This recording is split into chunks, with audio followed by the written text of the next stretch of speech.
Nah, baik. Assalamualaikum warahmatullahi wabarakatuh. Perkenalkan, nama saya Resti Amanda Rohli dengan NIM PO71-2002-170 tingkat 1B D3 Keperawatan Poltekkes Kemenkes Jambi. Nah, di kesempatan kali ini saya akan membahas tentang sistem endokrin. Nah, apa sih itu sistem endokrin? Nah, sistem endokrin adalah sekumpulan kelenjar dan organ yang memproduksi suatu hormon. Kelenjar pada sistem endokrin disebut juga sebagai kelenjar endokrin. Kelenjar ini akan mengeluarkan hormon langsung menuju aliran darah untuk mempengaruhi kerjaan organ atau jaringan lain di dalam tubuh kita. Nah, banyak organ dan juga jaringan yang kerjanya dipengaruhi oleh sistem endokrin menyebabkan fungsi dari sistem endokrin juga beragam. Nah, pengertian hormon. Hormon adalah bahan yang dihasilkan tubuh oleh organ yang memiliki efek regulatorik spesifik terhadap aktivitas organ tertentu. Nah, hormon bertindak sebagai transmitter atau pembawa pesan. Dilepaskan ke aliran darah, dibawa ke sel atau transponsif sel, dan diterjemahkan sebagai suatu tindakan untuk mengatur metabolisme dari organ tubuh lainnya. Sifat hormon yang pertama, bekerja secara spesifik pada organ, dihasilkan oleh tubuh dalam jumlah yang sedikit tetapi memiliki pengaruh yang besar. Nah, yang ketiga, bekerja dengan lambat. Nah, fungsi sistem endokrin. Yang pertama, mengatur metabolisme organik dan air, serta keseimbangan elektrolit, mengatur perkembangan dan pertumbuhan tubuh, mengontrol reproduksi, mengatur sel darah merah, menyebabkan perubahan adaptasi untuk membantu tubuh menghadapi tekanan dan stres, bersama dengan sistem syaraf otonom, mengatur dan menyatukan baik sirkulasi dan pencernaan serta absorpsi makanan. Nah, apa saja itu yang terdapat dalam sistem endokrin? Nah, terdapat 7 macam dalam sistem endokrin berdasarkan letaknya. Yang pertama, hipofisis, pineal, paratinoid, tiroid, adrenal, pankreas, gonad, dan timus. Nah, ini dia letak-letaknya. Kelenjar-kelenjar pada sistem endokrin. Ini dia adalah pineal gland di dekat kepala, hipotalamus, pituitary gland, thyroid gland, parathyroid gland, timus, adrenal gland, pankreas, ovari, testis atau disebut dengan kelenjar kelamin. Nah, yang pertama hipotalamus merupakan pusat tertinggi sistem endokrin yang menjalankan fungsinya melalui hormonal dan syaraf. Hipotalamus menghasilkan faktor R atau releasing dan I dan I inhibiting yang mengontrol sintesis dan sekresi hormon hipofisis anterior. Nah, kelenjar hipofisis memegang peranan penting dalam mensekresi hormon dari semua organ endokrin, mengatur agar setiap kelenjar endokrin dapat melaksanakan tugasnya dengan baik. Fungsi hipofisis diatur oleh SSP melalui hipotalamus. SSP merangsang neurosekretory dalam hipotalamus untuk menghasilkan hipofisiotropik hormon untuk mengatur hipofisis. Nah, kelenjar hipofisis dibagi atas 3 lobus. Yang pertama lobus anterior, posterior, dan intermediate. Nah, ini dia posterior pituitary. Ini ya. Nah, ini hipotalamus yang kita bahas di awal tadi.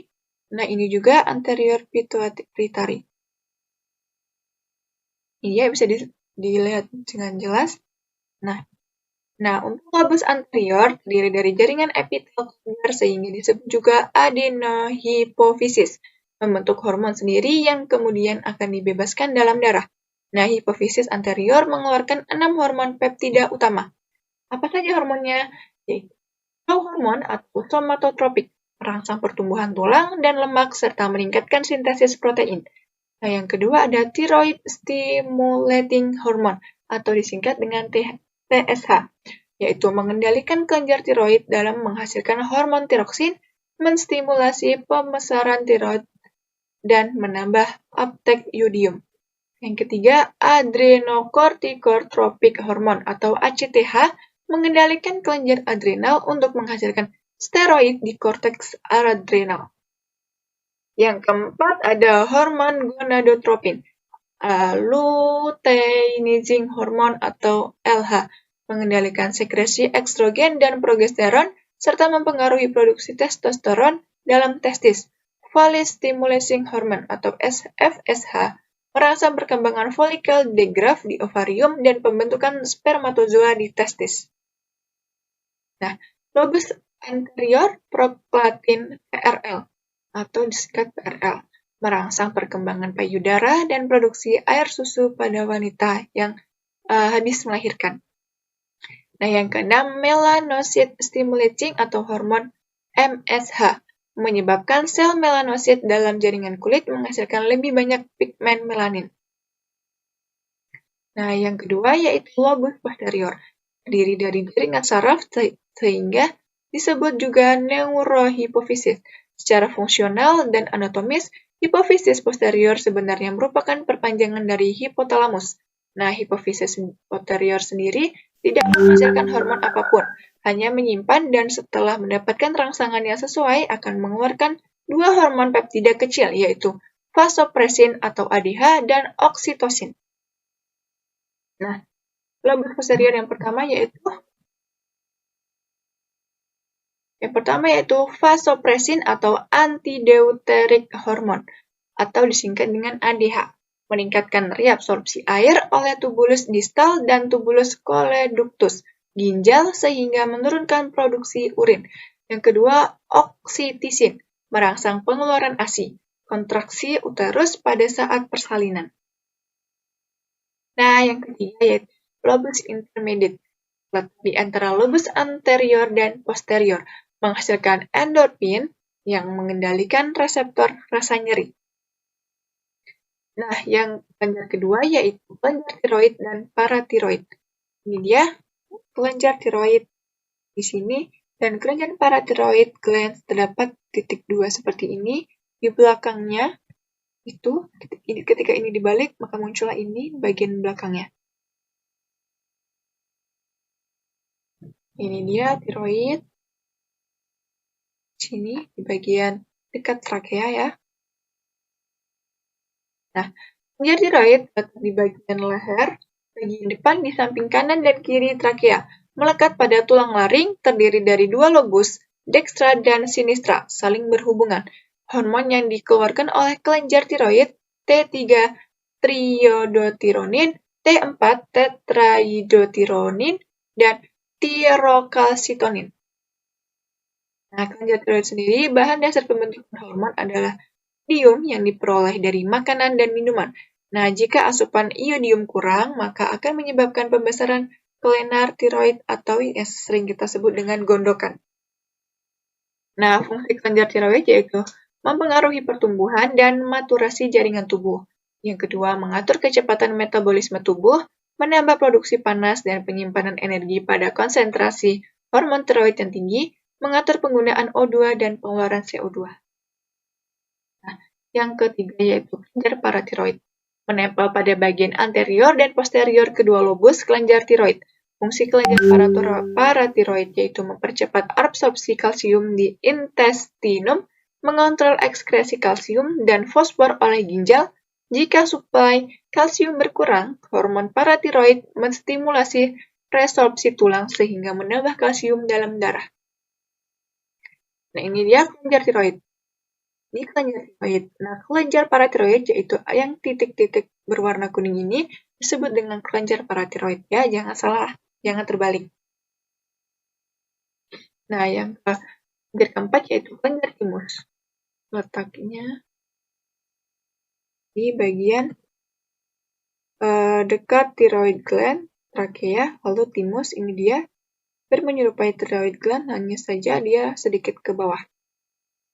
Nah, terletak dalam rongga mediastinum di belakang sternum dalam rongga toraks, berwarna kemerahan dan terdiri dari dua lobus. Fungsi kelenjar timus sebagai sumber sel yang bersifat imunologis, mengurangi aktivitas kelenjar kelamin, mengaktifkan pertumbuhan badan sehingga pertumbuhan meningkat pada masa bayi sampai remaja dan setelah dewasa pertumbuhan akan berkurang. Nah, yang kelenjar kelima yaitu kelenjar suprarenal. Nah, yang kelima yaitu kelenjar supraneural atau bisa kita sebut dengan adrenal glands atau kelenjar adrenal.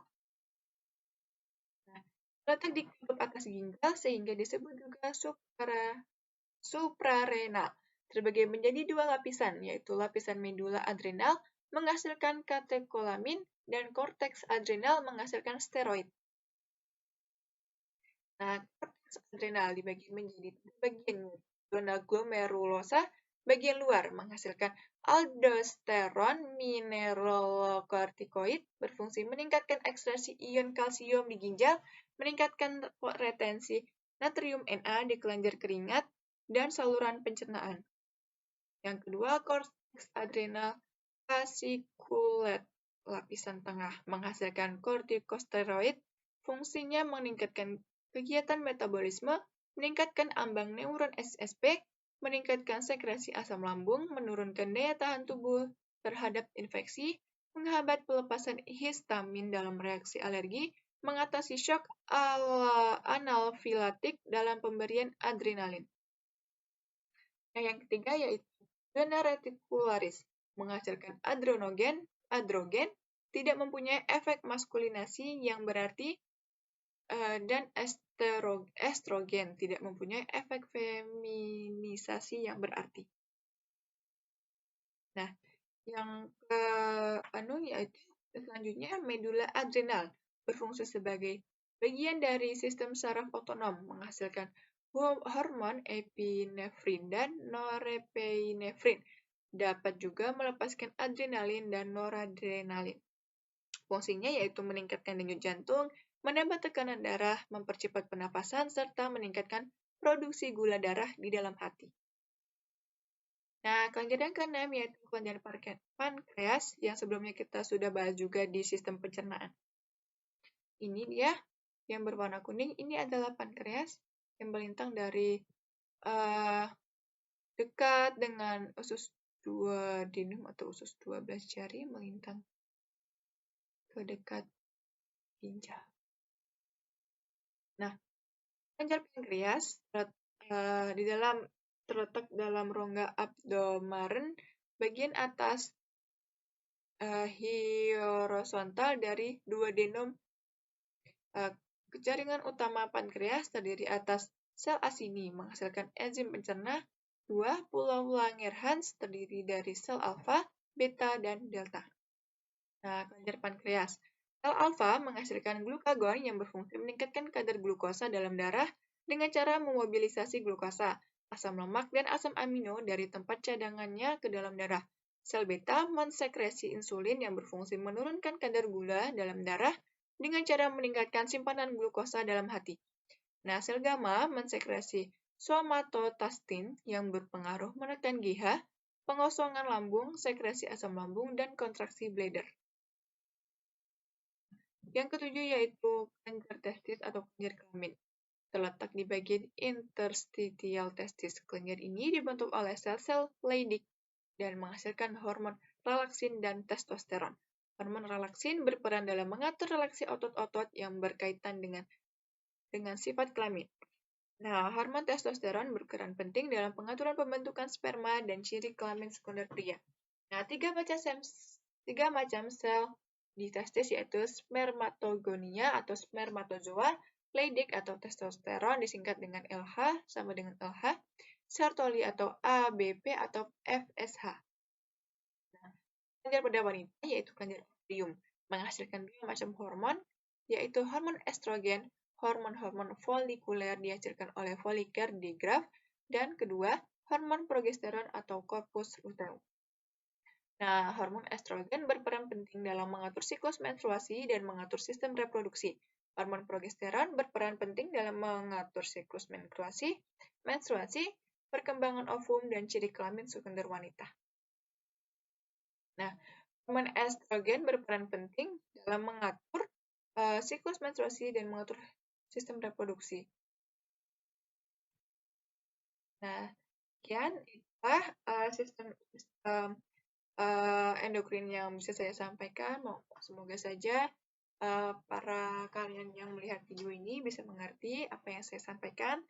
Mohon maaf jika ada kesalahan dalam pengucapan saya atau salah-salah dalam menunjukkan organ-organnya, karena saya juga baru belajar, jadi mohon dimaafkan. Sekian dari saya. Wassalamualaikum warahmatullahi wabarakatuh.